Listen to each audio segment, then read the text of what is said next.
안녕하세요. 영화 보는 새 작가 이 작가입니다. 네, 안녕하세요. 윤 작가입니다. 안녕하세요. 김 작가입니다.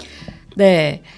오늘 엄청 더워졌어요. 29도까지 올라간다고 하는데 다들 더위와 건강 이제 조심하셔야 될 것 같은데 오늘 새 작가 중에 한 분, 김 작가님께서 네, 제가 지금 목구멍에 알러지가 심하게 올라와가지고요.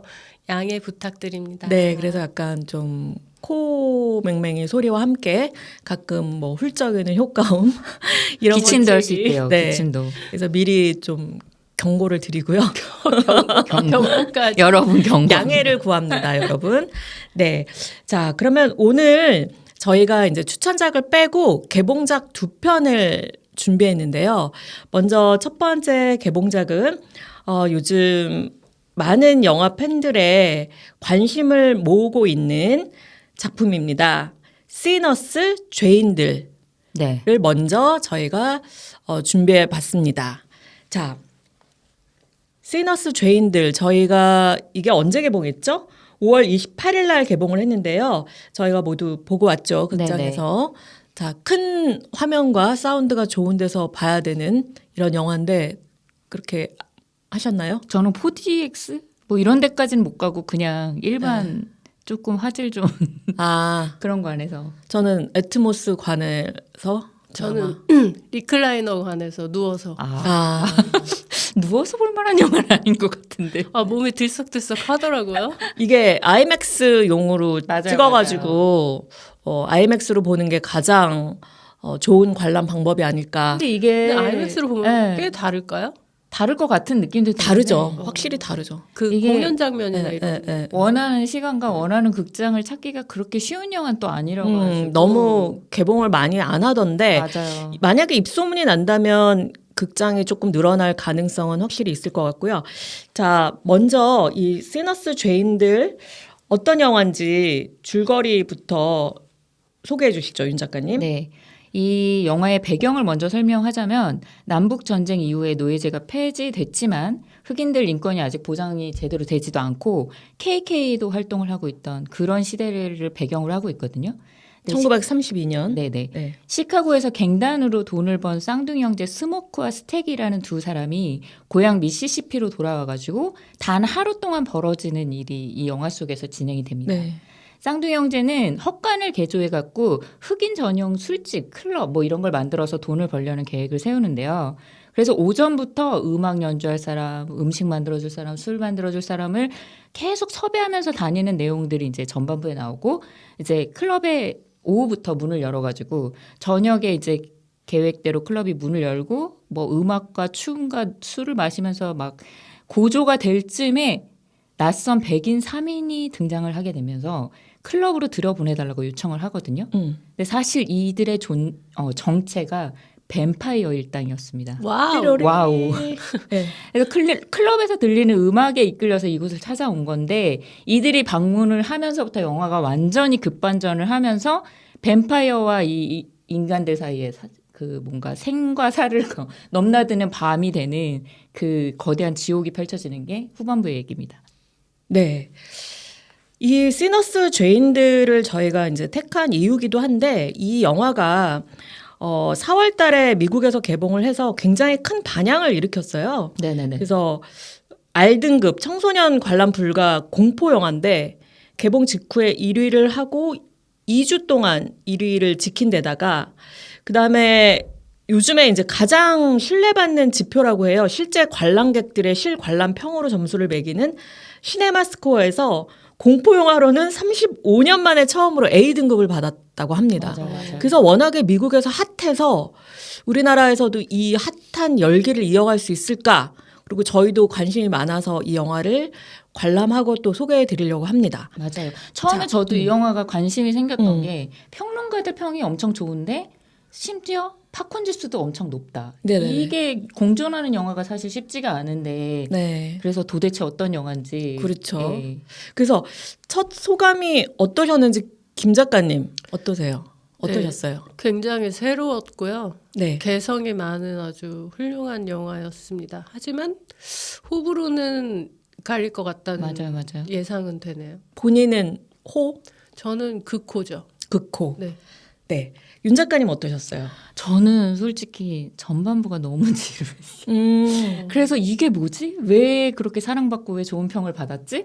라고 하다가 갑자기 그 클럽의 개장과 함께 오 이게 전반부 후반부 점수를 매기자면 너무 극과 극인 것 같아요.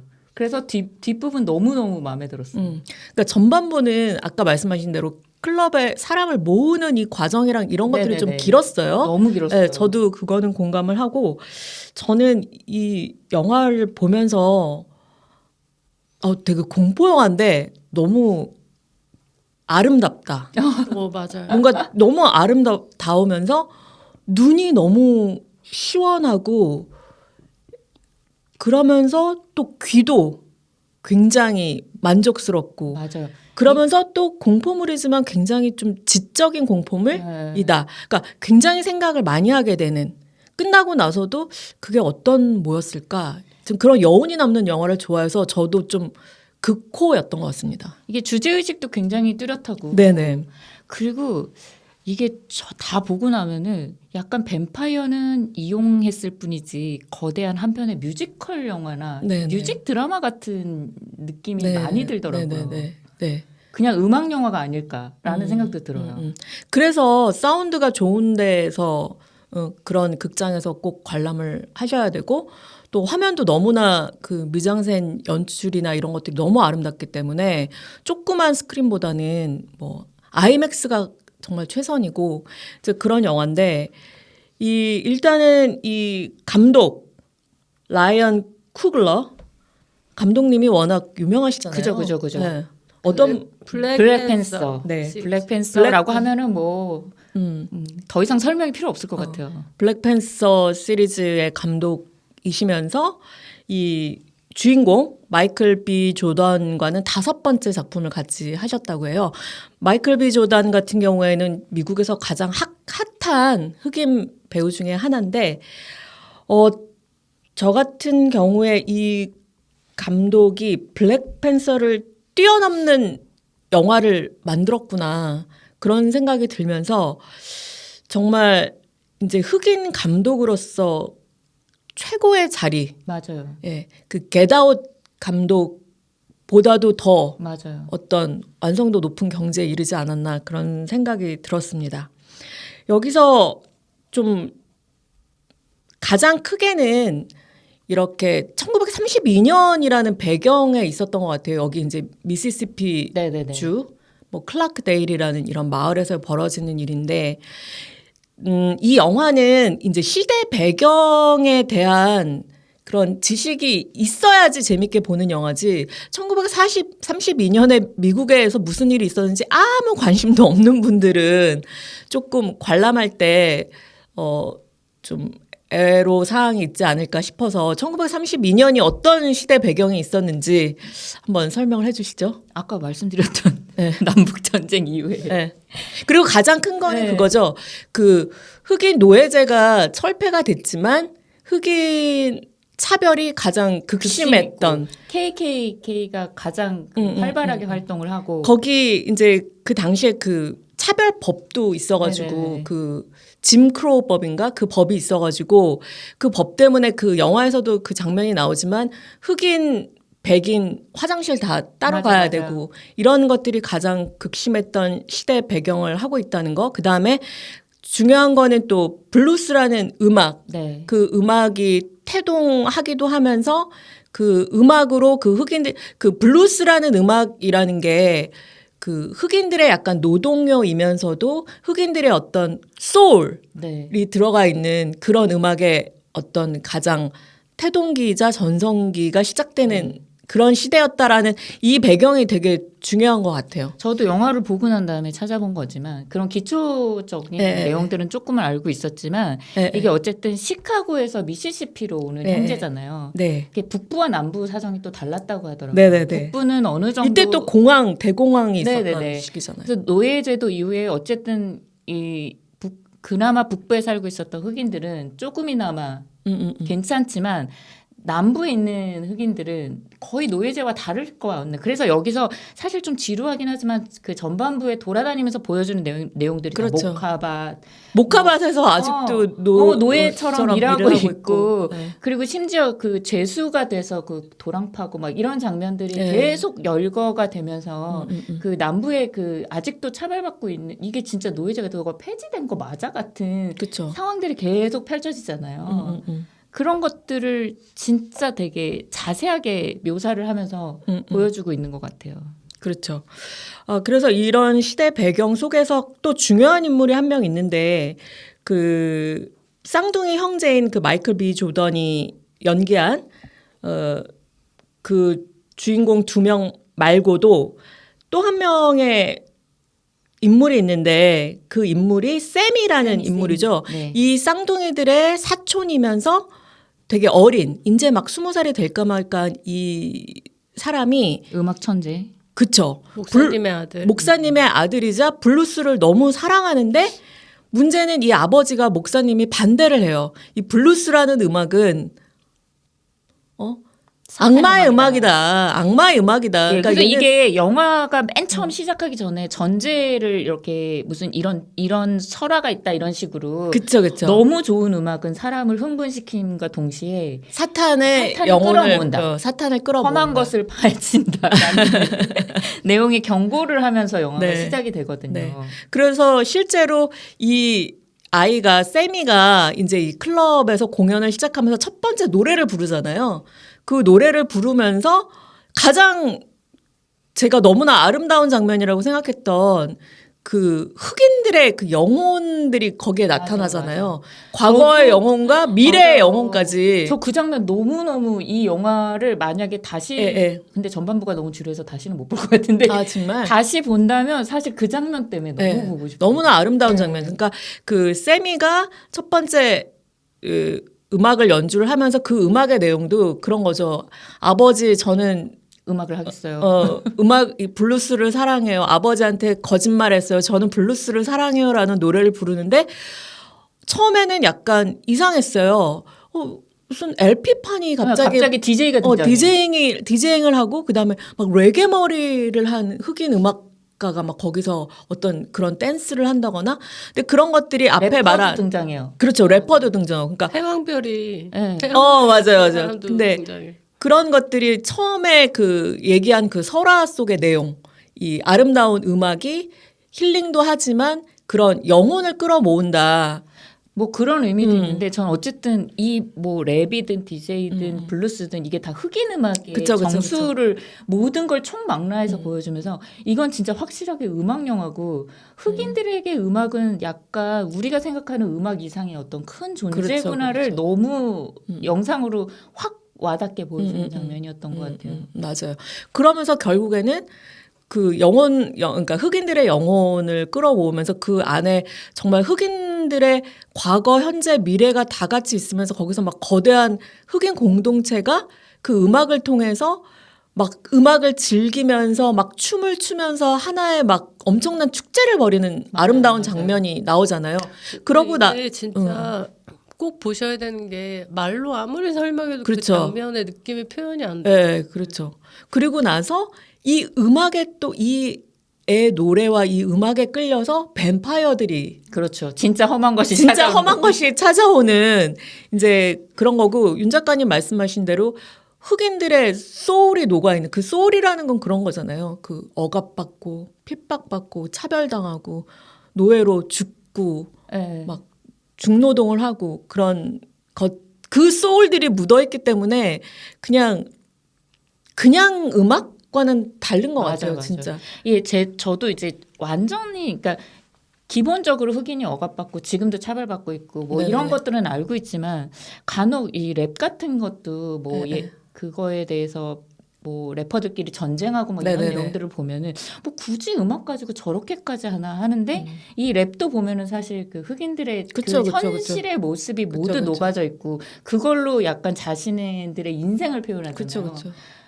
그 그게 이제 우리의 랩과는 좀 다른 차원의 그래서 블루스도 이런 의미구나. 그러니까 대충 알았던 내용이 그쵸, 그쵸. 영상으로 확 와닿으면서 난 진짜 흑인도 아니고 저들의 그 핍박을 완벽하게 이해는 하지는 못하겠지만 저 고통이 뭔지는 좀 느껴진다라는 네, 게 그 장면에서 제일 인상 깊었던 네. 장면이에요. 그래서 저도 영화 보고 나서 어떤 이렇게 서치를 하다가 발견한 평인데 그 장면 있잖아요. 그 처음에 거기서 이제 노래를 해달라고 부탁한 흑인 남자가 있어요. 그 음악가 이름이 델타 슬림이라는 피아노 치시는 분. 네. 피아니스트를 이제 이 쌍둥이 형제가 섭외를 하잖아요, 말 그대로.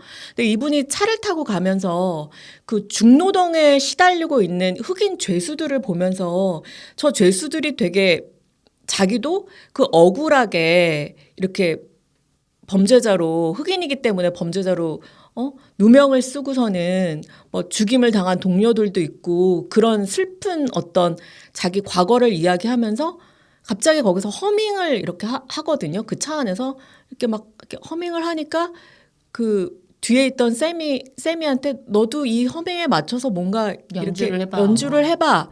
근데 그 장면이 그 상징적으로 블루스가 어떻게 탄생했는지를 보여주는 장면이라고 그런 평을 했는데 굉장히 와 닿더라고요. 그래서 그 장면이 되게 고요하지만 어떤 그런 의미를 담고 있다. 그런 해석이 말이 된다라는 그런 느낌이 들었어요. 그렇게라도 하지 않으면 살 수 없을 것 같은 그 그렇죠. 영혼의 상태. 예. 그게 폭발한 게 아닌가 그런 그러니까요. 생각이 들더라고요. 그러니까요.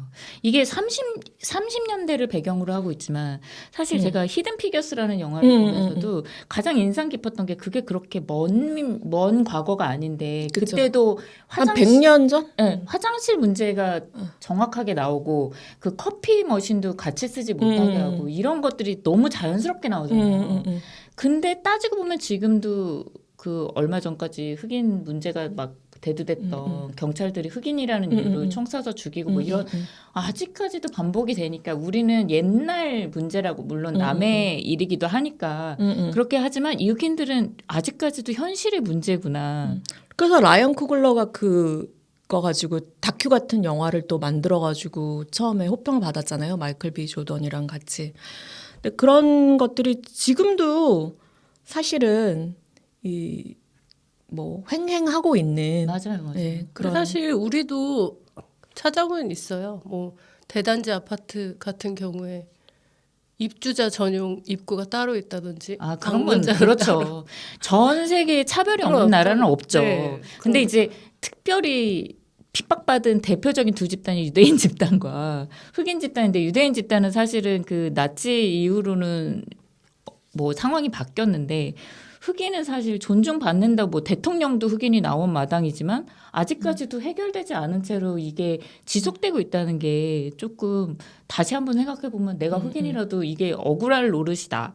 얘네가 맨날 왜 이 얘기를 왜 동어 반복적으로 계속하나 제3자 입장에서 그런 생각도 한 적이 있는데 뭐 내가 그들이라면 진짜 평생을 얘기해도 근데 이런 흑인 인권 문제나 이런 거를 블루스라는 음악이랑 거기다가 뱀파이어까지 동원해서 맞아요. 이렇게 독특한 이야기를 이 라이언 쿠글러 감독이 오리지널 각본을 썼잖아요. 거대한 맞아요. 은유를 통해서 예, 맞아요. 그게 정말 잘 안 어울릴 것 같은 이 세 가지를 이렇게 혼합을 해가지고 이런 오리지널 각본을 만들었다는 진짜 경의를 표하고 싶은.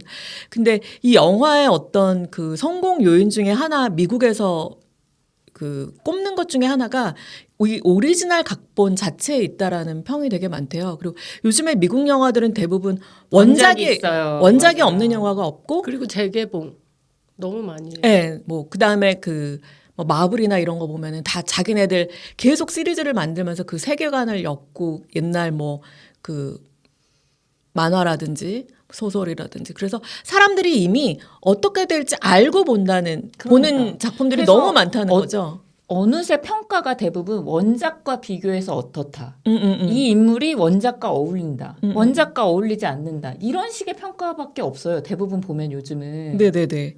근데 이 오리지널 각본을 이 감독이 감독만 하기도 어려운데 이 각본을 이렇게 아름답게. 예, 써냈다는 거에 대해서 이 성공 요인 중에 하나를 꼭 꼽는다고 하더라고요. 뭐 어쨌든 백인이 뱀파이어고 그리고 처음에 등장했던 첫 번째 뱀파이어가 찾아가서 물어서 같이 뱀파이어가 된 2명, 그래도 부부? 3명이 되겠는데 그 두 부부가 KKK였다는. KKK 단의 그 조카들이죠. 조카들인데 네. 처음에 보이잖아요. 그 하얀색 모자와 그게 이 사람들 KKK구나. 이게 보이잖아요. 그 사람 셋이 뭉쳐가지고 이 흑인 클럽을 찾아왔다. 이것부터가 너무 명확하게 주제를 팍 보여주는 그림이었다고 생각이 돼요. 그렇죠. 근데 여기서 또 이렇게 중요한 게 여기서 그 처음에 뱀파이어가 된 사람이 그 아일랜드계 미국인이라는 게 또 중요한 요소로 보더라고요. 그리고 이 사람이 부르는 노래가 대부분 아일랜드 민요, 약간 귀에 익숙했던 그 민요 있잖아요. 그래서 이 감독이 여기서 조금 한 발짝 더 들어간 게 백인은 백인이죠. 백인은 백인인데 아일랜드계 미국인이라는 거죠. 그러니까 이 사람도 이민자인 거예요. 이민자고 아일랜드가 식민지로서의 어떤 그런 아픔을 겪었던 데잖아요. 그럼에도 불구하고 흑인의 공동체랑은 조금은 결이 다른, 똑같이 핍박받았지만 이 사람들이 또 가해자가 될 수도 있는, 그러니까 이런 약간 레이어를 깔았다는 것에 대해서 거기서 조금 더 한 발짝 들어간 각본이라는 또 생각이 들더라고요. 그리고 뭐 어쨌든 그 사람이 KKK랑 뭉쳐가지고 네. 그렇게 뱀파이어로 번해서 이 공동체에 들어오려고 하긴 하지만 그러면서 얘네들한테도 되게 중요한 게 음악이었잖아요. 네네. 아일랜드 그 네. 민요를 부르면서 뭐 탭댄스 추고 막 이러는 장면인데 그 맨 앞에서 아까 윤 작가님이 얘기한 그 설화에서 그 세 민족을 얘기하는데 그 중에 하나가 아일랜드. 아, 그랬나요? 네, 그랬대요. 그래서 거기 아일랜드에서는 그런 음악을 가지고 영혼을 나쁜 영혼을 험한 것들을 불러오는 애들을 필리라고 한다. 라는 게 이제 처음에 거기서 세 민족이 나오는데 하나가 아일랜드인, 하나가 서아프리카, 그러니까 흑인들, 그다음에 하나가 인디언. 그래서 맞아요. 그 인물들이 다 이 각본 안에서 이 영화 안에서 다 등장을 하잖아요. 맞아요. 예, 예. 그래서 그런 것들도 각본이 어쨌든 완벽하게 네. 이렇게 뭐라고 쌓아 올린 네. 그런 것들이라고 하더라고요. 그리고 이제 뒷부분에 이제 뱀파이어와의 전쟁 과정도 어쨌든 액션 영화를 만드셨던 분이기 때문에 액션 장면도 굉장히 탁월하고 눈이 네네네. 시원하고 네네. 그래서 저는 무엇보다 조금 재밌기도 하면서 신선하기도 했던 게 너무 전형적인 클래식한 뱀파이어 모든 습성을 다 집어넣어요. 난 그래서 그게 되게 신선했어요. 저도요. 약간 오히려 약간 그래. 여기서는 흑인들에 대한 이야기고 뭔가 뱀파이어가 이렇게 와서 음악적인 뭐 그런 요소도 되게 크고 그래서 뭔가 다른 뭔가 있나 했는데 너무나 클래식한 완전 뱀파이어 클래식. 그게 오히려 신선하게 느껴지는 네, 마늘 은으로 만든 총 나무 못으로 퇴치한다 이것과 태양이 뜨면 얘네는 사라지고 이렇게 불타가. 네, 그리고 저는 이게 이 설정을 거의 잊고 있었는데 얘네들이 제일 중요하게 쓰는 설정이 항상 문을 열어줘야지 들어갈 수 열어달라고 있잖아요. 네. 청하잖아요. 네. 허락을 못 받으면 들어오질 않아요. 그래서 네. 저는 이거 보면서 아니 이대로면 아침까지 버티면 사실 너무 쉬운 게임 아니야? 라는 생각도 들면서 이 설정이 되게 재미있고 신선하다 생각했어요. 왜냐하면 지금까지 뱀파이어 영화들이 너무 발전을 하면서 대부분 무례하게 행동하잖아요. 맞아요. 그냥 막 쳐들어가서 물어버리고 막 그런 것들이 거의 좀비화됐죠. 근데 정말 깨물고 클래식한 설정이었던 것 네네네. 같아요. 문을 열어줘. 그게 그 원래 드라큘라가 백작 출신이어서 네. 그 예의를 지키기 위한 그런 설정으로 노스페라투 처음에 그렇게 생긴 거라고 렛메인 네네. 들어보내줘. 근데 그 클래식한 설정이 다시 등장하니까 이렇게 신선해 보일 수가 없는 거예요. 약간 귀엽기도 하고 재밌었어요. 그 허락받으려고 막 노력하는 그 모습. 막뭐 별 가머니설도 하고 막 협박도 하고. 근데 그 이설을 하는 장면에서 되게 얘네가 강조하는 게 우리는 하나야. 우리는 다 평등해. 정말 감언이설. 그러니까 그게 그 성경에도 나오지만 여기 이 영화에서 또 재밌었던 게 기독교적인 메타포가 되게 많이 들어가 있다고 저는 생각이 들었는데 얘네가 그 흑인들은 차별에 대한 트라우마가 있는 애들인데 얘네가 꼬실 때 뱀파이어들이 우리는 평등하다. 우리는 차별이 없어. 내가 너를 구원해 줄게. 내가 구원자야. 이제 흑인들한테 어떤 게 통하는지 아는 이 공동체를 어떻게 하며 무너뜨릴 줄 아는 정말 악마다운 이야기를 한다고 생각을 했는데 성경에서 그러잖아요. 악마는 악마의 모습을 하고 나오는 게 아니라 광명의 천사로 가장하고 나온다. 근데 그거를 너무나 잘 보여주는 왜냐면 음악도 너무 좋고 얘네가 하는 음악도 너무 아름답고 맞아요. 음악 너무 좋아요. 듣고 싶은 얘기들을 너무 막 해주고 그러니까 그런 어떤 그런 설정들도 되게 재밌었던 것 같아요. 저는. 그리고 또 하나 그 기독교적인 은유라고 너무나 정확하게 나와 있던 게 처음에 얘네들이 사람을 전반부에 모으러 다닐 때 그 트럭에서 뱀이 나오잖아요. 맞아요, 맞아요. 큰 뱀이. 아시겠지만 성경에선 뱀은 그렇네요. 사탄을 상징을 하는데 여기서 이 뱀을 발견하게 그 건초더미 같은 거를 트럭에서 치우는 애가 샘이거든요. 샘이거든요. 근데 이 샘이가 나중에 보면 음악으로 그 사탄들을 불러 모으잖아요. 네. 근데 여기서 맨 첫 장면에서 건초더미를 이렇게 뒤집어 엎음으로써 그 뱀을 불러온 네, 거. 불러온 그런 거. 거랑 그래서 나중에 그러면서 여기서 이 뱀의 머리를 찍어서 찍잖아요. 없애요. 네. 근데 그 성경의 그 머리를 사탄의 머리를 이렇게 찍는 자가 예수로 나오듯이 그래서 거기서 그래서 거기서 피를 막 뱀이 철철철 흐르는 그 장면에서 아, 이 영화가 그리고 그 뱀을 찌르는 게 그 형이잖아요. 맞아요. 그 형이 나중에는 끝까지 살아남아서 네, KK 단까지 물리치잖아요. 그래서 그걸 이제 처음에 그걸 볼 때는 잘 몰랐는데 끝까지 보고는 굉장히 맨 처음에 그 기독교의 어떤 그 은유를 너무나 확실하게 거기다 그려놔서 그런 것도 되게 저는 재밌었던 것 같아요. 네. 여러 가지로 마음에 들기는 한데 네. 조금 저는 아쉬웠던 거는 처음에 그냥 흑인 뱀파이어 영화라고는만 알고 갔거든요. 네네. 근데 일단 전반부가 공포스럽지 않게 너무 저도 진행이 되니까 초반에는 언제 재밌어지지? 약간. 맞아요. 네. 근데 이제 중반 이후에 이제 뱀파이어가 본격적으로 등장을 하면서 저는 이것보다 훨씬 더 잔인하고 더 막 그런 공포 장면이 훨씬 더 많을 거라고 생각을 했는데 네. 사실 그러니까 영화적으로는 굉장히 밸런스도 맞고 좋은데 네. 처음에 기대한 거에는 못 미친다. 그래서 만약에 이거를 기대하고 가시는 분들은 조금 실망스러웠을 수도 네, 있다라는 저는 생각이 들어요. 초반부도 좋았거든요. 음. 그렇게 이 흑인 쌍둥이가 고향에 와서 왜 왔는지 그 과거에 어떤 일이 있었는지 이런 궁금증을 가지고 이렇게 그 사람들이 하는 행동이나 말들을 이렇게 자세히 보려고 하니까 그 초반부에 그 캐릭터를 쌓아가는 과정이나 뭐 사람들을 모으는 과정도 그렇게 지루하진 않아요. 그러니까요. 저는 그러니까 그런 이런 서사나 어떤 의미 부분보다는 그냥 정말 좀 황혼에서 새벽까지를 사실 기대하고 갔어요.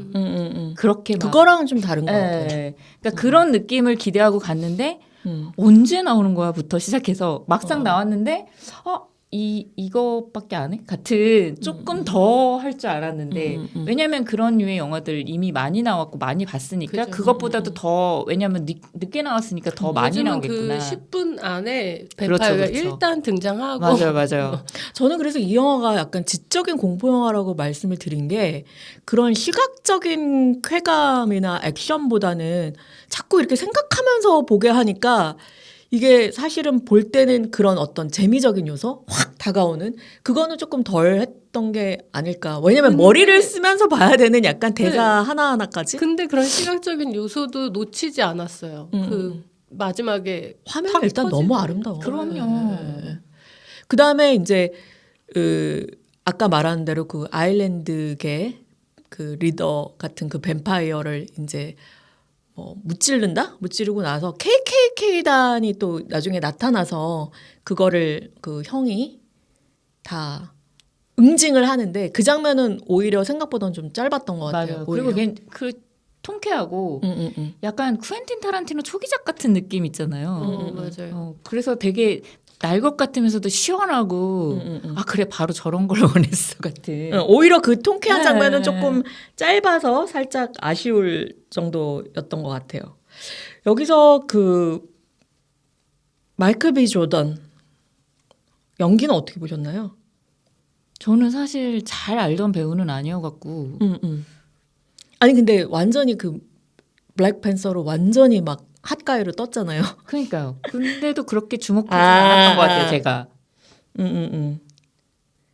근데 여기서 쌍둥이 연기를 저는 정말 되게 완벽하게 했던 것 같거든요. 그래서 굉장히 좋게 봤었어요. 그러니까 쌍둥이 스모크와 스택 역할을 했는데 형인 스모크는 조금 진중하고 네, 원칙주의자. 원칙주의자고 둘째인 스택은 즉흥적이고 좀. 그렇죠. 약간 정말 날라리죠. 껄렁껄렁거리고. 술 먹기 좋아하고 네. 거기서 그 자기를 찾아온 옛날 여자친구가 유부녀가 됐는데도 불구하고 막 성관계를 맺는다든지 약간 그런 부분인데 이 쌍둥이 연구도 엄청나게 했다고 그래요. 감독이랑 이 배우랑.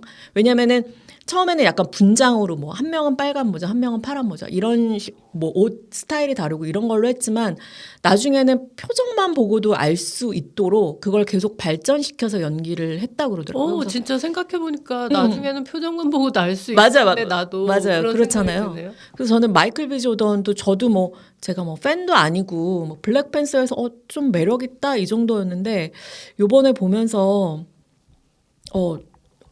되게 괜찮네. 약간 연기적으로 거의 완벽에 가깝다. 약간 그런 생각을 했던 것 같아요. 어떠셨어요, 김 작가님은? 미남 판별사. 저는 블랙팬서 때도 그 팬서 왕자님이 너무 미남이셔서 맞아요. 저도 팬서 얘기만. 맞아. 네. 다른 사람은 눈에 들어오지 않았는데 네. 이번에 약간 그 포텐셜이 터진 것 같은 느낌은 들더라고요. 그쵸. 이번에 확실히 포텐셜이 터졌던 것 같아요. 쌍둥이를 연기한 게. 네. 그러니까 쌍둥이로 설정을 한 것도 감독이 당연히 의도적으로, 그러니까 흑인 공동체 안에 이 흑인 사회를 결국 지금까지 이끌어 가는 데서는 이런 원칙주의자적인 면, 도덕성도 갖추고 있고, 물론 이 사람 둘 다 깽들이었지만 출발은 하지만 그 공동체 안에서 또 막 쾌락이나 이런 거에 물든 그런 부류도 있고 이런 것들을 나타내려고 했던 의도적인 설정이었던 것 그리고 같고요. 쌍둥이인 이유는 그 두 개가 따로가 아니다. 사실은 동전의 양면이다 같은 의미도 담고 있는 그렇죠, 것 같기도 그렇죠. 하고 그렇네요. 그리고 저는 이 세미라는 인물 있잖아요. 그 어린 노래 너무 잘해요. 너무 깜짝 놀라지 않아요? 와, 맨 처음에 목소리가. 그 차 안에서 목소리 깜짝 놀랐어. 스택 옆에서 너 한번 노래해봐 그런데 노래를 딱 했을 때 스택 표정이 제 표정 그 놀라는 표정. 진짜 노래 너무 잘하더라고요. 근데 그래서 제가 이거 검색을 해봤거든요. 이 배우가 마일스 케이턴이라는 배우인데 이거 검색을 해보니까 그 감독이 인터뷰를 한 게 있는데 연기가 처음이에요. 아, 이 사람도. 그거 아셨어요? 그래서 이거를 캐스팅 디렉터가 전 세계를 뒤져가지고 찾아낸 사람인데 배우도 아니었고 뮤지션이래요. 뮤지션이고 피아니스트라서 기타를 전혀 못 쳤대요. 어머, 진짜요? 근데 이 사람이 음악적으로 이 배우가 마일스 케이턴이 이게 음악적인 감각이 있으니까 3개월 동안 기타를 막 연습을 했는데 이 감독 말로는 너무나 훌륭했다. 진짜 악마의 재능이네. 네. 배우들 이렇게 단시간에 못하던 거 익히는 거 보면 진짜 배우들 너무 좀 존경스러울 때가 있어요. 맞아. 그래서 노래 연습도 하고 그래서 이 감독이 굉장히 만족한 캐스팅? 그래서 저도 아니 연기를 처음 하는데 굉장히 중요한 역할이잖아요. 나중에 그 목사 아버지랑 그 만날 때 막 그 떨리는 그런 연기라든지 아니면 노래라든지 정말 대단하다. 그래서 역시 좋은 영화는 연기와 연출과 그럼요. 모든 게 다 삼박자고로 이렇게 음악과 네, 맞아 떨어질 때 걸작이 나오는 것 같아요. 여기 음악이 거의 지금 뭐 사람들은 이거 아카데미에서 음악상 받아야 된다. 맞아요. 막 그러고 있는데 이 음악 감독도 스웨덴 분인가 그런데 블랙팬서 그다음에 뭐 크리드 이 라이언 쿠글러 영화를 계속 해왔던 분. 그 블랙팬서로 그 아카데미 그 오리지널 사운드 트랙 그 상을 받았더라고요 이미. 그래서 이번에도 사람들이 뭐 기대를 한다고 하는데 어쨌든 이 오리지널 스코어가 막 19곡? 이런 영화가 또 없잖아요. 솔직히 말해서 요즘에 다 쉽게 영화 만들려고 하는 가운데. 그래서 여러모로 저는 이거는 극장에서 정말 꼭 봐야 되는 영화가 아닐까. 여유 있으시면 아이맥스에서 네. 그 중간에 공연 장면 그거 아, 진짜 그러니까. 아이맥스에서 봤으면 좋겠다는 생각을 그러니까요. 했어요. 좀 다시 볼까 생각도 하고 있습니다. 자, 그러면 우리 이쯤에서 평점을 한번 얘기해 볼까요? 김 작가님. 저는 5점입니다. 네. 네. 아, 역시 화끈하십니다. 화끈하십니다. 한 줄 뭐 평 같은 건 없으시고요? 이 영화가 저는 사실 이 영화를 보고 삶이 무슨 의미가 있나 같은 생각을 했거든요. 우리가 차별하고 뭐 핍박받고 우리랑 그러니까. 조금만 다르면 뭐 그러니까. 이방인 취급하고 이런 게 죽음 앞에서 아무 의미가 없어요. 뱀파이어가 갑자기 들이닥쳐봐. 차별이고 흑인이고 뭐 피부색이고 뭐가 상관 있어요. 중국인이고 간에. 그렇게 좀 우리는 영원히 살 것처럼 생각하면서 살지만 언젠가 죽습니다. 언젠가 죽는다는 생각을 하면서 살면 조금 그래도 평화롭고 정의롭게 살 수 있지 않을까? 그런 생각을 했거든요. 그래서 좋습니다. 꼭 아이맥스에서 보시길 추천합니다. 네, 훌륭하신 말씀 감사하고요. 윤 작가님 어떠셨어요? 아, 처음엔 저는 한 4점을 생각을 했다가 음. 아무리 그래도 저는 앞부분은 좀 지루했다? 네, 저는 그게 너무 좀 많이 마이너스 요인이었거든요. 저한테는. 그래서 3.7? 정말? 네.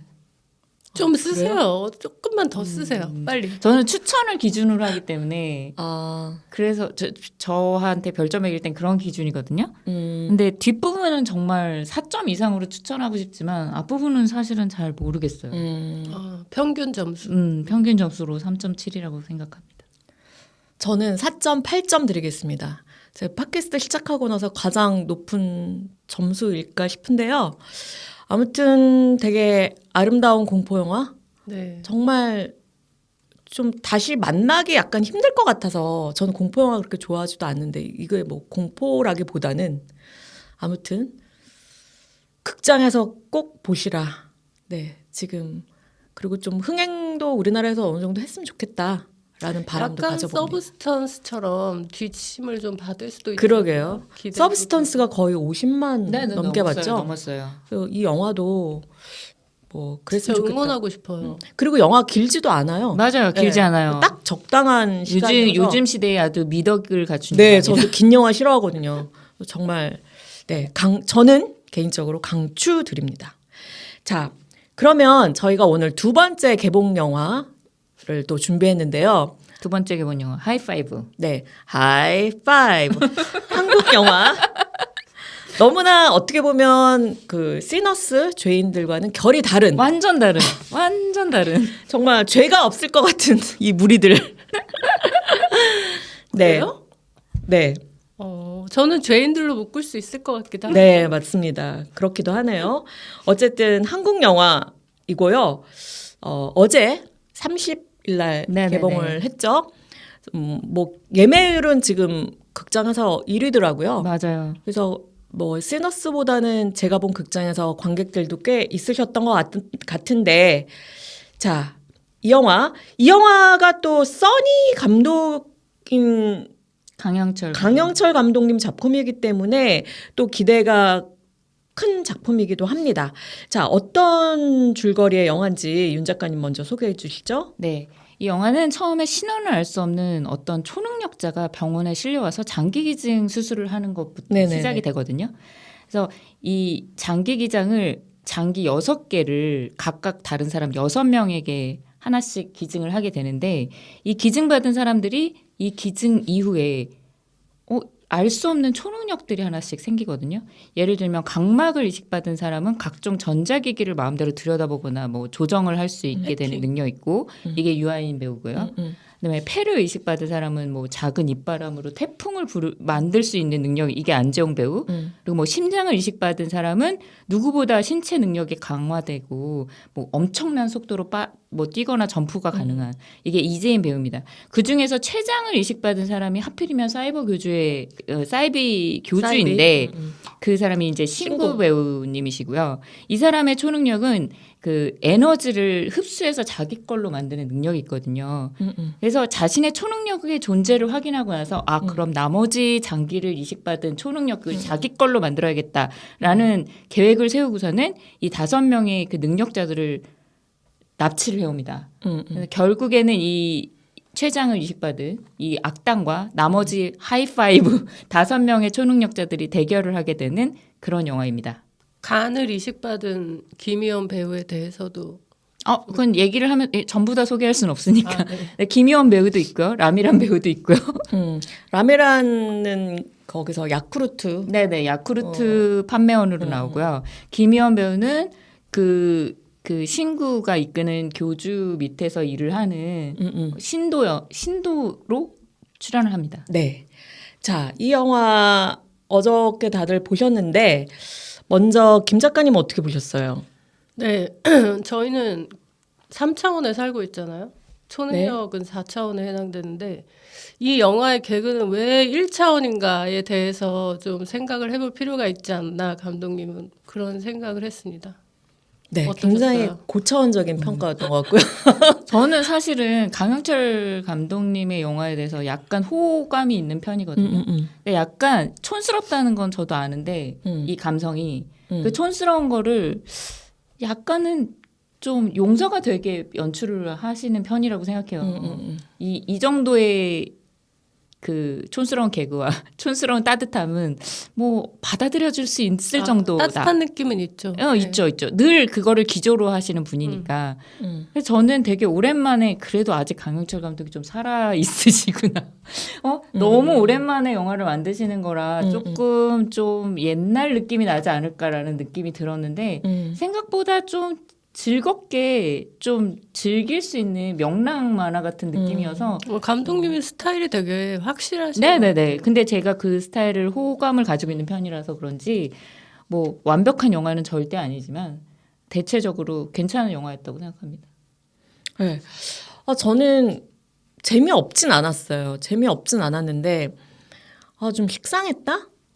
그러니까 되게 평범한 사람들이 초능력을 갖게 돼서 서로 협동해서 이 초능력으로 악을 물리친다. 그러니까 이게 너무너무 많이 봤던 맞아요. 스토리여서 강영철 감독님은 써니나 과속 스캔들 같은 경우에 굉장히 신선한 서사로 어떤 놀라움을 줬던 감독인데 왜 이 초능력이라는 소재, 그러니까 그거를 만들 이유가 있었을까?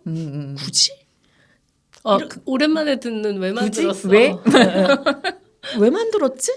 다른 소재가 그렇게 없었나? 분명히 말했지만 영화 자체가 재미없는 게 아니라 왜 이렇게 식상한 소재를 택했지? 그러니까 이 소재를 택했으면 좀 더 다른 얘기를 했었으면 좋았을 텐데 얘기가 사실은 너무 천편일률 너무 많잖아요. 맞아요. 그다음에 뭐 최근에 무빙 그 시리즈로 거기서 그 무빙은 저는 신선했거든요. 왜냐면 초능력자인데 스파이 초능력자의 아들이 자기가 초능력을 가진지 모르는 상태에서 초능력을 하나하나 나르는 연습부터 해서 시작하면서 막 거기서 벌어지는 여러 가지 일들.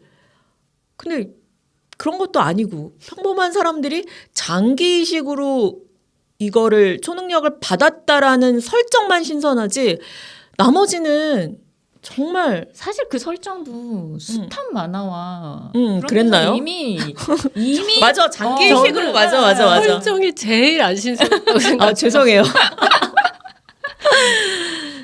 하여튼 그래서 근데 이거 보실 때 제가 궁금한 게 질문 드리고 싶은 게 있는데 극장에서 관객들의 웃음이 많이 터졌나요? 저희과는 그랬어요. 아 그랬어요? 저도 솔직히 이렇게 소소한 장면에서 꽤 많이 웃었던 것 같고 맞아요. 피식피식 웃게 되는 극장에서도 웃음이 많이 터져서 약간 의외면서도 이런 것들이 지금 통하고 있구나라는 생각을 했는데 이게 이제 유아인 배우 마약 스캔들 때문에 이게 묵었던 영화가 지금 네네네. 개봉한 거잖아요. 근데 저는 어떠셨어요? 그 묵었던 느낌이 있었나요? 이 영화 자체가 그렇게 세련된 감성의 영화는 아니에요. 그래서 사실은 이게 묵었다 한들 그렇게 옛날 영화구나, 촌스럽구나 이런 느낌은 아니었던 것 같아요. 그렇게 시일성은 없었다고 보여요. 네네네네. 네. 그래서 사실은 묵혔다는 얘기 듣기 전까지만 해도 일부러 이런 왜냐면 그리고 촌스러운 감성을 되게 많이 쓰신 게 그 유아인이 이제 모든 상황에서 음악을 자꾸 배경으로 깔거든요. 근데 모든 음악이 올드팝이에요. 감독님 음악 좋아하시죠? 네, 근데 이제 대부분 그 유아인 배우의 설정도 30대로 설정이 돼 있고 그러면 사실 좀 세련된 음악을 쓸 수도 있는데 자기가 좋아하는 네, 거야 음악이. 엄청 올드팝이에요. 뭐 모든 사람이 알고 있는 노래지만 그래서 저는 그게 조금 뭐 재미는 있는데 약간 의아하긴 했어요. 유아인이 쓰는 음악인데 굳이 저런 올드팝이 같은 아니 그러니까 그게 그 써니 같은 경우는 약간 옛날을 배경으로 하는 그 스토리 자체가 그러는데 유아인은 여기서 완전히 뭐 힙스터로 나오잖아요. 입고 있는 옷이나 뭐 그런 어떤 외적인 모습으로. 근데 얘가 이렇게 핑거 스냅을 할 때마다 그 음악이 전자음악이나 뭐 이런 여러 가지 음악이 나오고 그다음에 얘가 등장할 때마다 그 음악이 나오는데 그 음악이 좀 더 이 유아인의 캐릭터와 맞았으면 어땠을까? 저도 그러니까 윤 작가님처럼. 차라리 그 음악을 얘가 음악은 굳이 써니야. 그러니까 그 음악을 택하는 그러니까 음악이 나빴다는 게 아니고 약간 인지부조화처럼 저도 약간 그랬어요. 차라리 김희원 배우가 그런 음악을 튼다? 그러면 이제 이해가 가는데 친구나. 유아인 맞아요. 아니 유아인 배우가 왜 저 음악을 틀지라는 생각이 드니까 차라리 그거에 대한 설정을 넣어주던가 그러면 조금 더 이해가 갔을 텐데 음악이 나쁘다는 소리는 아니지만 요즘 힙스터들은 레트로를 좋아한다 뭐 이런 설정을 뭐 깔고. 그런 거라도 그러니까 차라리 설정을 좀 넣어줬어야 되는 부분은 좀 생략하고 넘어가는 게 사실 되게 많거든요 이 영화가. 그러니까 이게 복잡한 영화도 아니고 뭐 디테일한 부분이 살아있잖아요. 예를 들면 저는 이 사람들의 정확한 능력을 잘 모르겠어요. 그러니까 이거를 받아서 이게 장기로 발생하는 초능력이잖아요. 그러니까 대충은 근데 왜 각막을 썼는데 전자기기하고 무슨 상관이 있는데 전자기기가 그러네. 해킹이 되지? 라는 각막이랑 얘가 손가락을 튕겨서 네. 그 전자기기를 어떻게 보면은 움직이는 거잖아요. 그러면은 이게 어떤 각막을 통해서 2차원, 3차원으로 발전이 된 형태의 초능력이잖아요. 근데 안재홍 배우의 역할은 그냥 바람만 일으킨단 말이에요. 1차원이죠. 왜냐하면 폐이기 때문에. 그거는 또 연결이 돼 있긴 해. 네. 너무 1차원적인 초능력인 거예요. 그러니까 이게 어느 정도 설정이 이런 설정을 왜 이렇게 대충 넘어가지? 같은 그게 뭐 극중 이해에는 크게 반영을 안 하기 때문에 그런가 보다 하고 넘어가긴 하지만 이 설정이 저는 처음부터 끝까지 조금 헷갈렸고 그런가 하면은 굳이 안 넣어도 되는 과거사가 저는 람이란 배우의 과거사가 왜 나왔는지 도대체를 이해를 못 하겠는 거예요. 그 마지막에 그거를 고쳐주기 위해서? 네, 그 자기의 트라우마를 치료하고 너무 안 좋은 설정 같아요. 그것도 자살하려고 하다가 누군가의 목숨을 위태롭게 하고 그리고 이제 개가천선해서 누군가를 도우려고 한다라는 설정부터가 좀 거부감도 드는 데다가 이거를 너무 그냥 설정상으로 끼워놨기 때문에 이게 서사가 또 제대로 풀리지도 않거든요. 그래서 굳이 이해도 안 가고 이 과거 소설들이 대부분 그래요. 유아인 배우의 과거 어린 시절의 그 소설도 저는 그게 잘 이해가 안 이해가 안 됐어요. 가요. 유아인 배우의 과거는 뭐예요? 그러니까 뭔가 이 사람이 눈을 잃게 돼서 이 각막을 이식을 받은 거잖아요. 근데 제가 이해하기로는 어린 시절에 이제 약간 그 어른들이 가지 말라고 한 곳에 친구들하고 놀러 갔다가 얘가 뭔 전자기기 같은 거를 손을 댔다가 지금 이렇게 됐는데 자기를 다 버리고 친구들이 떠나잖아요. 거기에 굉장히 큰 트라우마가 있는 것 같아요. 여기서 굉장히 그 이재인 배우도 그 심장이 아파서 그 학교 생활을 제대로 못 해가지고 친구가 없어. 그 얘기를 굉장히 강조를 많이 하잖아요. 하이파이브도 결국에는 혼자서는 악당을 처리하지 못하는데 5명이 뭉쳐야만 가능하잖아요. 그래서 그 라미란의 초능력이 그 손을 잡고 있을 때 누군가 5이 누군의 능력을 이동시키거나 네. 그렇죠. 서로 힘을 합치거나 네네네. 그런 초능력이 있다는 그런 그러니까 설정이라서 이거는 처음부터 끝까지 함께 친구 공동체 이걸 굉장히 강조해요. 그런 의미의 그 과거 서사가 아닌가라는 생각은 들지만 이해가 가지 않아요. 거기 서사는 다 친구가 없는 사람, 맞아요, 이거? 맞아요. 다 남한테 상처를 주고 혼자 지금 우울할 수밖에 없는 라미랑 맞아요, 같은 맞아요. 경우에 그런 설정이라서 맞아요. 그리고 사실 사회적으로 보면 좀 혀를 차게 되는 인물들이에요. 라미란도 어쨌든 우울증에 자살하려고 불질렀다가 다른 사람한테 피해를 줬죠. 근데 그거는 쉽게 혀를 찬다고 아니, 말씀하시면 그러니까 그런 설정이요. 그러니까 굳이 이 설정을 좀 이렇게 설정이 너무 뻔하다. 네. 그러니까 뭐 안재홍 배우도 결국에 자기 실패 때문에 남들한테 악플이나 달고 있고 이런 약간 인터넷에 있는 인터넷 그런, 루저들. 루저들 같은 모습이고 그러니까 그게 결국 사회적으로 그렇게 사람들한테 동정받지 못하는데 굳이 여기에 그거를 설득할 생각도 없으면서 그냥 설정으로 잠깐 보여주는 게 저는 의미가 없다라는 생각이 들더라고요. 이 감독님이 사고방식이 좀 귀납적인 것 같다는 생각이 들긴 하는데요. 개그도 뒤에 이걸 치기 위해서 앞에 까는 게 있어요. 그리고 상황도 뒤에 이 감동을 주기 위해서 앞에 끼워 넣는 게 있어요. 그러니까 뒤에 뭘 노리고 이렇게 막 뒤를 먼저 완성하고 앞을 이렇게 끼워 넣는 방식으로 시나리오도 쓰시고 개그도 치시는 것 같거든요. 근데 저는 그게 그 짜고 치는 티키타카 이런 좀 거가 부자연스럽다. 네, 그 부자연이 일단 눈에 보이면 좀 몰입을 못하는 성격이라서 그런 게 좀 많이 보이더라고요. 네. 그러니까 어떻게 보면 근데 약간 뭐 루저 캐릭터가 매력이 있으니까 그런 것도 있지 않을까요? 루저 캐릭터가 악을 물리친다는 게 의미가 있으니까 뭐 그런 설정은 근데 쉽게 했지 않았을까? 이 초능력자들도 사실 능력이 완벽하지 않잖아요. 네네네. 혼자로서는 네. 굉장히 굉장히 좀 초능력자 치고는 사실 마블 이런 거에 비하면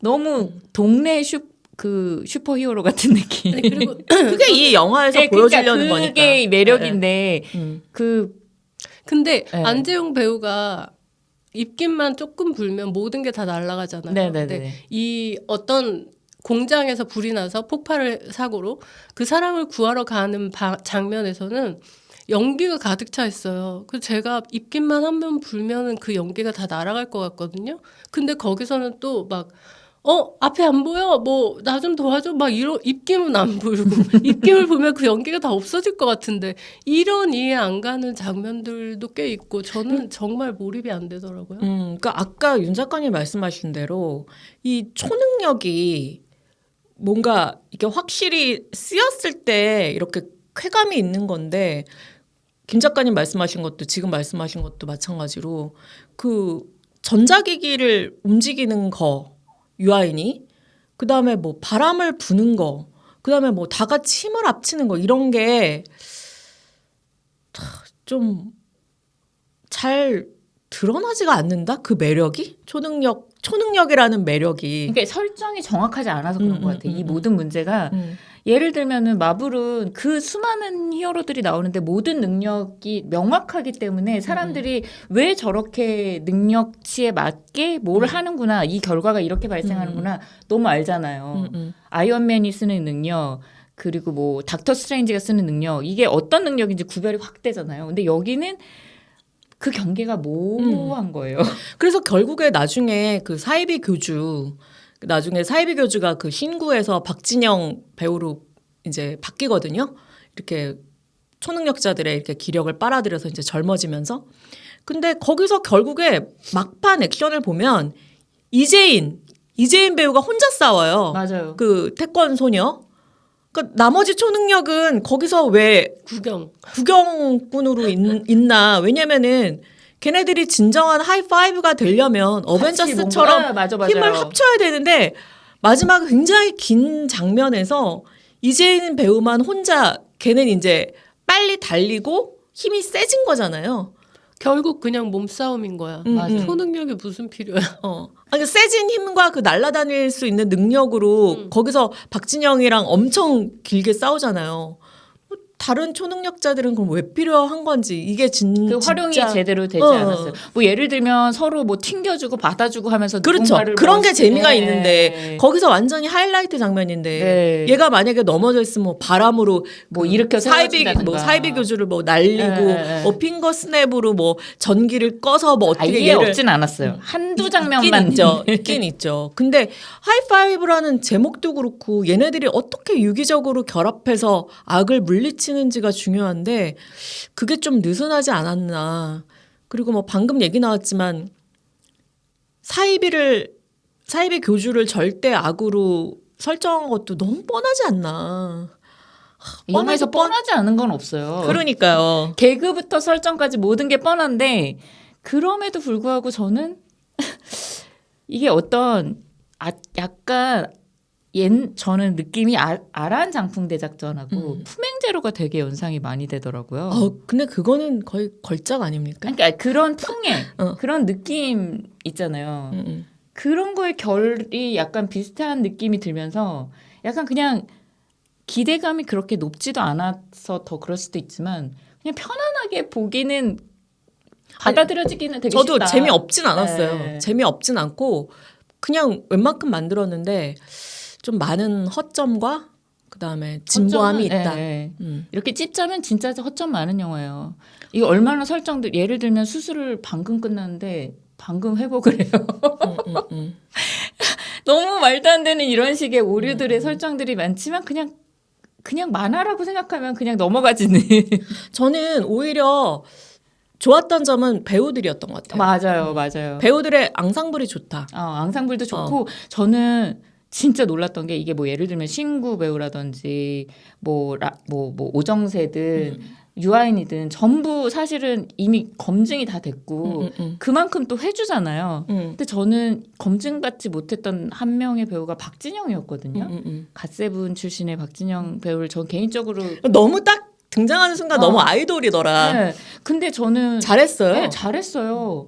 되게 이 사람 연기자로서 좀 기대해봐도 되겠는데라는 생각이 들 정도로 그리고 제가 요즘 보고 있는 드라마에서 또 본의 아니게 박진영 씨가 또 주연을 어디에 나와요? 미지의 서울에서 주인공을 하고 있거든요. 거기서도 제가 이 영화를 보기 전에 그 드라마를 봤을 때도 연기자로서 꽤 괜찮은데라는 느낌을 받았는데 이 영화를 더 보고 나니까 이런 연기도 되는구나. 왜냐하면은 이 지금까지 그 박진영 배우가 소모됐던 역할들은 대부분 부드럽고 착하고 좀 다정한 남자친구 역할로 많이 보여졌는데 여기서는 물론 그걸 굉장히 노력했지만 늙은 신구가 젊은 박진영이 되는 거잖아요. 그래서 그 사람의 말투와 행동이나 이런 것들을 너무 굉장히 잘하더라고요. 그 묘사를 잘했어요. 저는 그래가지고 목소리를 신구 선생님이 약간 더빙을 했나? 그러니까 젊은 애가 그 신구 나이 든 신구처럼 보이는 맞아요. 그게 굉장히 저도 좋게 봤어요. 네. 박진영에 네, 그래서 대해서 잘 몰랐는데 그러니까요. JYP는 알지만 이 박진영은 잘 몰랐어요. 죄송합니다. 이 친구 정말 괜찮은 친구입니다. 제가 아이돌 시절에도 몇 번 봐서 그래서 저 여쭤보고 싶어요. 박진영 씨 봤을 거 아니에요. 그럼요. 아이돌과 좀 밀접한 관련이 있는 작가님이시잖아요. 어땠나요, 박진영? 그냥 개인적으로 굉장히 착한 친구고요. 진짜 실물이 아름답나요? 그럼요. 아주 그런 친구들 있잖아요. 이렇게 그룹에서 보면 이 친구 연기하겠구나 싶은 친구 중에 한 명이 이 친구였어요. 그리고 예전부터 연기를 한다고는 알았는데 그건 대부분 이제 아이돌들이 거쳐가는 코스니까 거기서 더 크느냐 마느냐의 문제인데 근데 이번 영화와 그 드라마를 통해서 이제 약간 아이돌 치고 잘하는 게 아니고 그냥 배우 박진영으로 봐도 되겠구나라는 생각이 들더라고요. 그래서 거기서 이제 신구가 박진영으로 배고 나서 이제 딸 진희경이 놀라니까 거기서 이제 대사가 그거잖아요. 나 옛날에 꽤나 잘생겼다고 하지 않았냐. 그게 나중에 박진영을 캐스팅하고 넣은 대사가 아닐까? 왜냐면 좀 갭은 조금 있잖아요. 맞아요. 신구 선생님이랑. 맞아요. 그러다 보니까 그런 것도 있었고 저는 또 한 가지 유아인이 이제 한 초반에 한 20분 정도 지나고 나서 등장을 하는데 등장씬이 거의 뮤직비디오처럼 등장을 하잖아요. 이렇게 막 되게 멋있는 척하면서 옷 계속 갈아입으면서 이렇게 전 그거 보면서 촬영을 도대체 몇 번을 찍은 걸까 네. 저게. 핑거 스냅을 이렇게 막 휘날리면서 나오는데 저는 유아인한테 놀란 거는 이 사람은 등장을 했을 때 확실히 스타성이 있구나. 맞아요. 그러니까 너무 스타처럼 보이는 거야. 맞아요. 오히려 저 이 영화, 그러니까 승부를 볼 때도 그랬고요. 존재감이 대단하다. 네, 이 영화를 볼 때도 그랬고요. 너무 아깝다는 어. 생각이 너무너무 드는 거예요. 왜 이렇게 좋은 비주얼과 이렇게 좋은 능력을 가지고 왜 그렇게 살았을까? 그러니까 그게 자기의 너무 초능력인데. 이게 이제 마지막 영화잖아요. 그리고 이제 유아인 배우 때문에 이 영화를 본다 안 본다 이런 논란이 아직 있단 말이에요. 그걸 그쵸. 저는 절대 그럴 수 있다라고 생각을 해요. 그냥 배우로만 봐줄 수는 없잖아요. 아, 다시 한번 보면서 아니 그리고 가장 유아인 배우한테 놀라는 거는 사실 실제 나이가 40대가 넘었는데 40 넘었나? 40 넘은 걸로 알고 아니야 있거든요. 아니야. 30 후반이거나 어쨌든 젊은 나이는 어. 절대 아닌데 그 청춘의 느낌이 늘 있어요.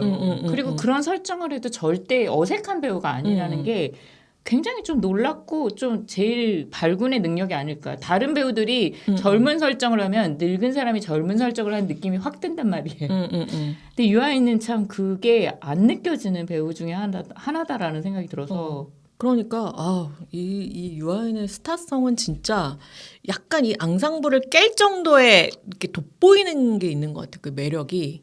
그래서 저는 정말 좀 대단했던 것 같습니다. 그리고 저는 이 영화에서 가장 칭찬해주고 싶고 진짜 좋았던 장면은 야쿠르트 추격신, 액션씬. 그 장면 좋았어요. 아, 너무 확실히. 좋았어요. 야쿠르트 그걸 차라고 해야 되나요? 그거 우리가 다 알고 있잖아요. 그 아주머니들이 네네네. 시속 15km. 시속 15km. 근데 그걸 진짜 연출을 잘했더라고요. 그 장면은 정말 칭찬해 주고 진짜요. 싶다. 그 패턴이나 그런 식의 템포로 다른 씬도 구성이 됐다면 좀 더 좋은 영화가 되지 않았을까라는 아쉬움도 생기고. 야쿠르트 추격신이 꽤 긴데 그 장면은 진짜 공들여서 찍은 게 너무 아닐까. 통쾌하기도 하고 그 뭐 유아인 배우나 그 라미란 배우나 이런 사람들의 표정 연기들도 너무너무 진짜 잘 찍었어. 잘 찍었어요, 진짜로. 그 장면이야말로 하이파이브라는 제목에 가장 잘 어울리는. 맞아요. 그런 합과 그런 텐션을 원했는데. 그러니까 초능력 쓰지 않아도 너무 재밌잖아요. 그 추격하는 거 초능력 하나도 안 썼는데도 그런. 그래서 이재은 조금- 배우의 초능력을 썼죠. 심장. 그리고 이재인 배우도 되게 잘하더라고요. 잘하죠. 저도 되게 놀랐어요. 이 친구가 뭐 사바하에서도 네. 나오고 근데 얼굴이 너무 달라서 못 알아보겠더라고요. 왜냐하면 사바에서는 세상 어두운 역할로 그러니까 등장했는데 머리 이렇게 길어가지고 맞아요. 근데 그 이후에 대부분 드라마에 출연할 때 이렇게 밝고 명랑한 역할 위주로 하거든요. 그 라켓 소년단에서도 그랬었고 라켓 소년단은 못 봤는데 네네. 거기서 그리고 지금 제가 잘했다고 보고 있다는 그 미지의 서울에서도 아역으로 등장을 하는데 거기서도 굉장히 이런 텐션에 귀엽고 깜찍한 발발한 그런 여고생으로 나오거든요. 그런 연기 굉장히 잘하는 것 같아요. 아니 저는 그래서 이 캐스팅이 굉장히 적확하게 됐잖아요. 네네네. 오정세도 이 이재인의 아빠로서 네. 딸 바보 중에 바보인 네. 오정세, 라미란, 안재용 다 너무 딱 맞아서 오히려 너무 식상한? 좀 신선함은 덜하잖아요. 너무 어울려서 무슨 얘기인지 알죠. 그리고 의외성이 없다. 의외성이 너무 없고 그 다음에 특히 그 중에 저는 라미란이 이제는 조금 제가 뭐 라미란 배우가 나온 걸 다 본 건 아니지만 항상 연기가 평범한 소시민인 여자의 약간 비범함을 보여주는 역할을 계속 하시는 것 같아서 그리고 이거 야쿠르트 한다. 야쿠르트 아주머니도 이 스파이라는 영화에서 굉장히 세게 한번 나왔었던 설정이에요. 아 그래요? 그거를 똑같이 야쿠르트 판매 사원으로 스파인데 이제 야쿠르트 아주머니로 변장을 해서 너무 이제 겹친다. 미션을 하는데 그게 좀 보이기도 했고 저는 뭐 여러모로 실망스러웠습니다. 그 라미란 이 전작이 시민 덕키거든요. 맞아요. 시민 덕키의 연기랑도 너무 오버랩이 되는 거예요. 되게 평범한 아줌마인데 악인을 물리치는. 그래서 라메라는 정말 발군으로 잘하는 연기자인데 좀 변신을 하실 때도 되지 않았나. 그래서 저는 이 배우분들 중에서 라메란 배우가 좀 가장 좀 아쉬웠다. 그 설정도 사실 조금 제일 약한 설정이었어요. 그래서 좀- 더 그럴 수 있어요. 그래서 좀 그런 부분들이 있었던 것 같습니다. 자, 그러면은 또 뭐 얘기하실 거 있나요? 대충 다 이 얘기한 영화에 것 같은데요. 대해서? 네. 오정세 배우님 제가 이 사랑합니까? 영화를 보면서 사랑 고백은 뭐 매번 하고 진짜 있지만 너무 잘해. 이 제가 유일하게 한 군데에서 우선 이 영화를 보면서 그 태권도장이 물에 젖어서 미끄러운데 이거 딸을 막 쫓아가다가 미끌하는 그 장면이 있어요. 맞아요. 이 짜고 치는 티키타카 가운데 유일하게 정말 창의적인. 너무 자연스럽고 저는 오정세 배우 보면서 약간 송강호가 저는 우리나라에서 가장 엇박자 개그를 잘하는 배우라고 생각을 했는데 오정세가 그 뒤를 이었구나. 오정세님, 조정석님, 그러니까 맞아요. 제가 정말 제일 좋아해요. 조정석 이 좋아하는 게 아무리 감독 시나리오가 짜고 쳐도 짜고 쳐도 송강호, 오정세 그 누구죠 지금 말씀드린 네 송강호, 그분들만 저기, 있으면 이거를 중화시켜주는 맞아요. 그런 효과. 그러니까 배우가 정말 이 캐릭터의 그건 진짜 천부적인 것 같아요. 캐릭터의 타고났어. 약간 매력을 극대화시켜줘야 하는 게 배우의 역할이잖아요. 근데 저는 지금 그거에 가장 물오른 두 배우가 오정세 배우와 염혜란 배우가 아닌가라는 생각이 들거든요. 이번 영화 역시 저도 오정세 배우한테 다시 한번 반한. 자주 좀 나와주셨으면 좋겠어요. 많이 나옵니다. 드라마에도 많이 나오고. 더 정말 이 영화는 배우들이 가장 미덕이었던 영화가 아닐까. 맞아. 그런 걸로 마무리를 하고 싶은데 저 궁금한 게 김 작가님한테 네. 유아인 배우에 대해서 왜 아무 말씀도 안 하시는지. 저는 뭐 늘 응원하고 있습니다. 늘 퍼펙트라고 생각하시잖아요. 아니 이 영화의 뭐 아쉽다고들 많이들 말씀을 하시지만 뭐 인생은 끝날 때까지 끝난 게 아니니까. 유아인 네. 배우의 늘 응원하고 있고 그러게요. 뭐, 네. 음. 잘 이겨내시리라고 믿고 있습니다. 아니 그거 이겨낼 문제가 아니죠. 그리고 이 영화 받아들이는 사람들이 관객이 이겨내야 돼. 저는 약간 생각이 다른 게 혼자 너무 튀어서 그 앙상블을 방해한 느낌 같은 건 좀 있었어요. 저도 약간 아까 그게 말씀드렸지만 너무 잘해서 뭐 그렇게 말을 할 수도 있지만 자기가 만약에 너무 잘해서 튀는 것 같으면 조금은 눌러주는 것도 미덕이 아닌가 아니 하는 근데 생각도 딱 등장했을 때 너무 그냥 스타 같더라고. 그런 느낌 알죠? 네. 너무 반짝반짝하니까. 그죠? 아이돌은 여기 있었네 어, 하는 느낌. 그러니까 그래서 되게 놀랐어요. 다르구나 얘 저기 이 이분, 배우는 이 배우는 그런 생각이 들었습니다. 자 그러면 오늘의 평점. 자 윤 작가님 네. 하이파이브 어떠셨나요? 저는 아까도 말씀드렸다시피 추천을 기준으로 하면은 저는 추천합니다. 그래서 3점. 극장에서 보는 걸 추천한다. 네네네. 재밌어요. 김 작가님 어떠세요? 저는 강영철 감독님의 영화가 좀 심각한 상황이랑 코미디를 접목시키는 거 이런 영화를 좋아하시잖아요.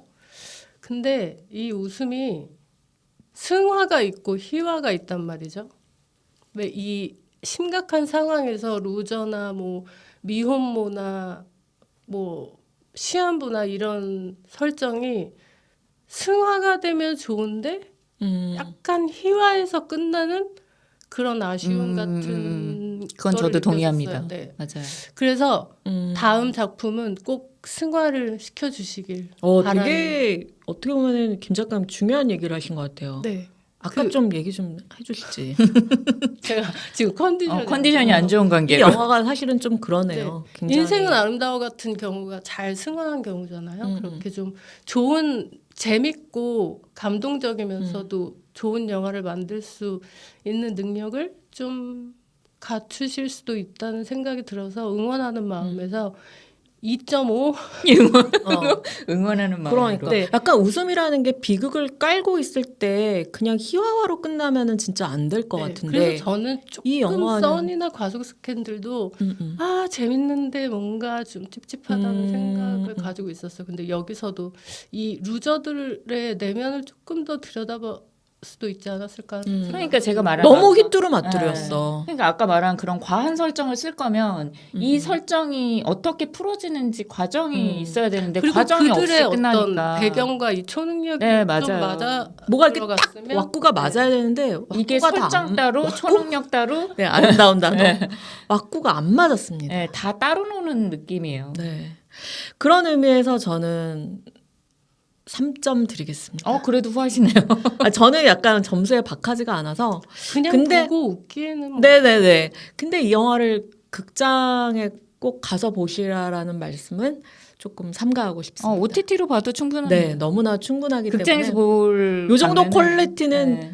그 뭐지 OTT에 널리고 널렸다. 그렇지만 이 정도도 안 되는 영화들도 많기 때문에 저는 그냥 네. 가벼운 마음으로 그냥 네. 재밌게 볼 수도 있는 영화다. 아 그리고 꼭 말씀드리고 싶은 게 초딩 자녀가 있다면 같이 매우 보- 좋아할 것 같아요, 진짜로. 같이 보시면 박장대소하지 네, 않을까. 교훈도 있습니다. 네, 초딩들한테 되게 즐겁게 가족 즐길 수- 영화네요.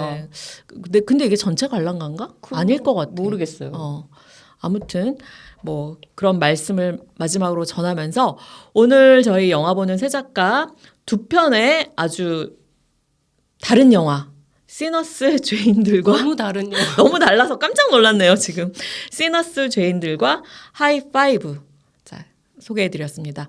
자 여러분 점점 더워지고 있는데 건강하게 지내시고 행복하게 지내시고요. 감기도 조심하세요. 네, 네, 그리고 조심하세요. 알러지 조심하시고요.